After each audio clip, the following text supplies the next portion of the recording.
Alright, so there's been a lot of discussion about Assault Mode Meliodas passive and whether it's good or not. And in all honesty, I think it is very, very good. I think it is one of the better passives in the game. The problem is people have mixed feelings on if it's bad or good because it's restricted to, I guess technically, 2 teams, you could say. But really, it's kind of just one. If all allies are demons or those with commandments, that's the only way his passive is proccing. Literally the only way his passive will proc if he is on a team with demons or those with commandments. And the only ones with commandments that are not demons are Gloxinia and Droll. And then I guess Hendrickson is considered a demon. So yeah, Demon Hendrickson, you can run him with too, and he will proc Meliodas' passive as well. But yeah, his passive is very, very good because it does stack 5 times. So this means you're giving the enemy, right, it decreased to all defensive related stats by 75%. That's really, really good. Like, that's really, really good if they hit you 5 times, right? Obviously, each of the debuffs only lasts for 2 turns, and then it resets once the debuff, like let's say you have 5 and then 1 goes away, you'll have 4. It resets once you get, or once allies gets hit again, right? And then you're also increasing your stats. I thought this was basic stats when I first read it. It's actually just all his stats, which is really good. So increases stats by 5%. So that means you're getting a 25% boost, which is really good to all your stats, because if we look right here on his level 1 basic stats without outfits or anything, his pierce rate is 60% right now. Give that an additional 25%, and what is that? That's 85% pierce rate, which is very, very good, right? So very, very good stuff right there. And then you're looking at this right here, resistance buff of 55%. That's good. Come on now. His crit chance goes up to, I believe that's 75% crit chance. It's either 70 or 75%. I'm not good at math, but yeah. Regardless to say, it's very, very good. It's a very, very good passive, right? So good. The problem is people don't like it to be restricted to like 1 or 2 teams. Honestly, I think it gives it more variety. I think it actually makes him a better unit because of that. If you could run this with any unit, it'd just be like toxic, because then you'd have Goddess Elizabeth, you'd have Assault Mode Meliodas, you'd have the one, right? Obviously, they wanted to restrict him because he'd be too powerful if you gave him certain team setups. So him being with just demons or those with commandments is actually very, very good. And the reason why it's good is because you have a really good team with him in Droll, Gloxinia, and Zeldris, right? So Droll, Blue Droll being one of like the best units for him, is very, very good because he has taunt. The fact that he has this right here, he can taunt, which means all attacks get directed to him. He also becomes immune to Petrify. And then his passive also combines with Meliodas's, increases allies' attack by 3% for every buff applied to Droll. And then right here, he's giving himself a 3 buff right here. So he's giving himself 3 buffs, which means that's 9%. And if you use Droll's commandment, he's giving himself 3 more additional buffs, so 15% max.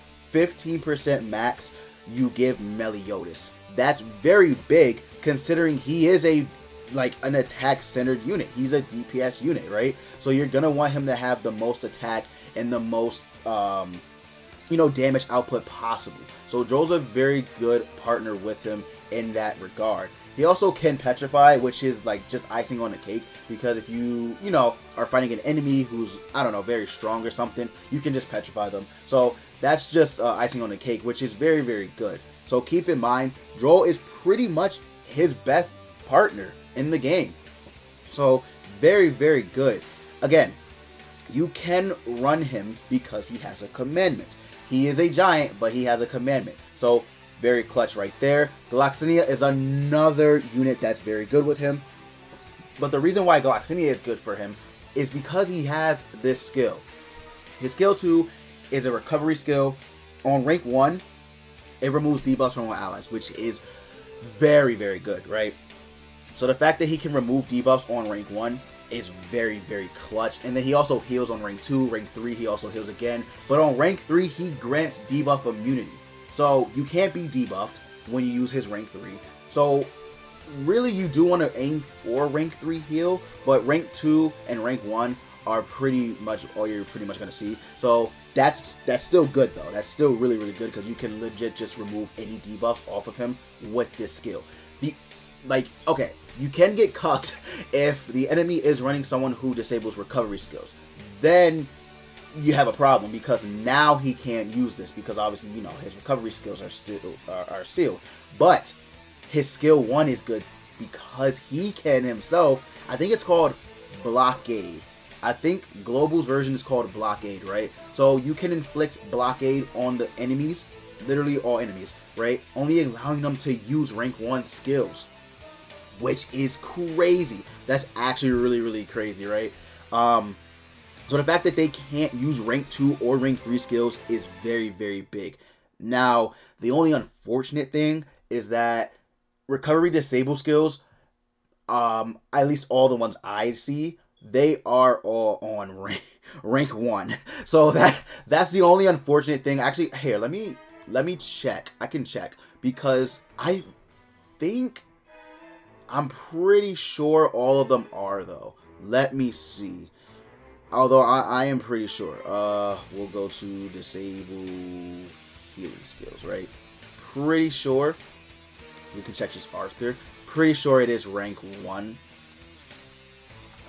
Yeah. Okay. Yeah, it is. So for some reason, this is an attack, right? It's not the debuff icon, but yeah, you see it right there. So disables recovery skills on rank 1, which is bad for Gloxinia because he kinda is only there for his removal of debuffs, and then this is just again icing on the cake. You don't want to run Gloxinia's commandment. His commandment is actually really bad. Decreases attack related stats of heroes who use 2 or more skills in 1 turn by 30% for 2 turns in PvP. So his commandment is really bad. So you don't want to use his commandment. You want to make sure Droll's is procced. Although his passive is good though. His passive is really, really good. Fills the alt gauge by 1 more orb when the hero skills rank up. So all you really do is rank up into, like, move 2 cards together to rank it up into, I don't know, a rank 2 card. He literally gets double the orbs. It's actually really good. It's actually really, really good for him. So yeah, he's a good partner as well. Now you could run Red Zeldris instead of Gloxinia, although here's the problem. Now you got to choose whether to run Droll or Zeldris' commandment. And in all honesty, I feel like Droll's is better for Assault Meli. I really do, because Meliodas has Amplify on his skill 2, and Amplify is a crazy attack effect. So I feel like Droll's is still a little bit more clutch because of that. Although it can also screw him over because Sariel exists, and if you have resistance buff on this Assault Meli, Sariel's literally gonna kill you. There's no chance of survival for this Assault Meli. Sariel can potentially one-shot this Meliodas. The one Escanor can as well, although he has to have like rank 3 cards. He has to crit. It's kind of crazy, right? But yes, the one can one-shot Assault Meli. But I still feel like this will be his best commandment to run with him. It's just because the Amplify, right? Say he didn't have Amplify and instead he had, I don't know, Sever or something, right?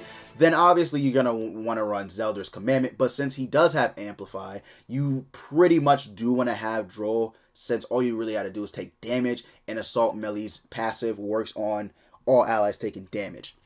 So yeah, again, it's up to you. But let's say you get debuffed at the same time, running Zeldris' commandment works better, because literally just move a card and you remove the debuff. So I don't know, man. I don't know. It's weird. His team, his team is weird. I still think he is the best unit in the game. Although the one is, again, the one is right there. If you make a really good argument for why the one is better than him, I can understand that completely as well. Both units have counters. Both units are pretty much like, you know, god tier units. But I think the main argument as to why the one is potentially better than Assault Meli is because of the fact that the one can be run with different teams. Whereas this Assault Meli needs to be on a demon or commandments based team. So yeah, I really think that Assault Meli still is a little better than the one, but again, people are probably going to say the one is better, which is completely understandable, right? But that remains to be seen. And keep in mind, like, these aren't the only 3 demons, or 2 of them being commandment, right? Commandment units, right? You have these people as well. You have all of these units as well. You have Bellion, you have Derriere, you have Estarossa, Frauderin, Gallon, Hendrickson, Melascula, right?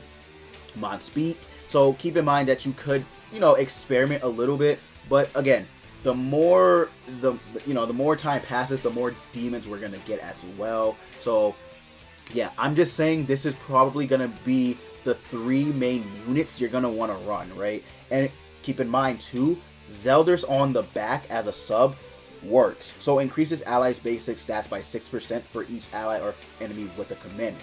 Keep in mind that does work with Meliodas' passive as well, because he's increasing his all his stats by 5% for you know, basically for a limit of 5 times, which means 25% when the allies take damage. So yes, that does actually help Meliodas a lot, increasing his basic stats, right? And then Assault Meli's ultimate increases his basic stats by 50%. So yes, when he gets his ult off though, it's pretty much game over, because now he's self-proccing Amplify. He's basically like god tier. Like, there's no touching him, right? But yes, you can remove his buffs with a unit. I'm not saying you can't. You can still attack disable him, which is where Zeldris comes in clutch with his commandment. But Droll is probably gonna be the better unit for like the better commandment unit, I should say, for him, since you want to get that amplify off. Because Rupture, even though it is a good skill, you're pretty much gonna be destroyed if you go against a Pierce team, or like just teams that don't buff themselves in general, right? So that's pretty much where your weakness lies. But again, still very good second skill with Amplify. You're just gonna need to support him, which is why I think they purposely made him only to be run with demons or commandments for Droll specifically. But you know what I mean. It is what it is. But Meliodas is still very good. He's the god tier unit. But these are your 3 main units you're gonna want to run. I'm just going to say that right now. These are the 3 main units you're going to want to run. Where you run them is up to you. How you place them, again, is up to you. But yes, I still think these 3 are your main units you're going to want to run with him, right? So all in all, I do think Meliodas' passive is good. I do think it's top tier. Is it broken? No, not by any means, right? The fact that he is limited to 2 teams, right, is, you know, a hindrance a little bit. You also have, like, your allies have to take damage, which is kind of annoying, I'm not gonna lie. So I don't think it's the number 1 passive skill in the game, but it is still up there. It is still a very top tier passive. But with that said, guys, I will end the video.